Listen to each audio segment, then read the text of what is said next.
పరీక్షించడానికి నారాయణుడు వస్తాడు. ఒకప్పుడు డొక్కా సీతమ్మ గారు ఎంత అన్నదానం చేసేదో మహాతల్లి.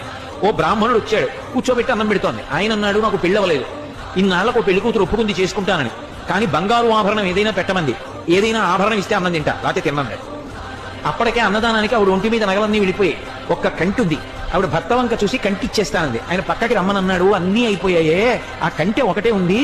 ధూర్త బ్రాహ్మణుడు అన్నం పెడితే బంగారం అడుగుతున్నాడు, ఇవ్వకు, తినకపోతే పోతాడని. తప్పు. అతిథి విష్ణు స్వరూపం, అభ్యాగతి స్వయం విష్ణువు.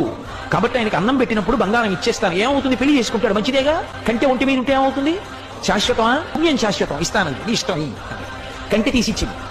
ఆ కంటి తీసుకెళ్లి అరిటా కింద పెట్టి ఆయన అన్నం తినేశాడు సంతోషంగా. ఉత్తరాపోసనం పెట్టాడు, చేయగడుక్కోవడానికి బయటికి వెళ్ళాడు. ఊరంతా కలిపి ఎంత ఉంటుంది ఆ గన్నవరం.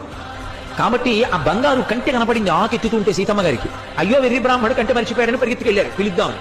కనపడలేదు. భర్తని పిలిచి వెతకమన్నారు, ఎక్కడా కనపడలేదు. అయ్య బ్రాహ్మణుడు ఇంత కంటి అడిగాడు, వెళ్ళిపోయాడని పడుకుని నిద్రపోయారు. ఆవిడకి కలలో శ్రీ మహావిష్ణువు కనపడ్డారు. సీతమ్మ, ఇంతమందికి అన్నం పెడుతున్నావే, ఒక్కసారి నీ చేతి అన్నం తినాలనిపించిందమ్మా, బ్రాహ్మణ రూపంలో వచ్చాను. అభ్యాగతిని గదు పరీక్షించాలని కంటే అడిగాను, ఇచ్చేశావమ్మా. సాలు తల్లి, మురిసిపోయాను, నీ ఒంటి మీద నగలైపోయాయని బెంగ పెట్టుకుంటున్నావా?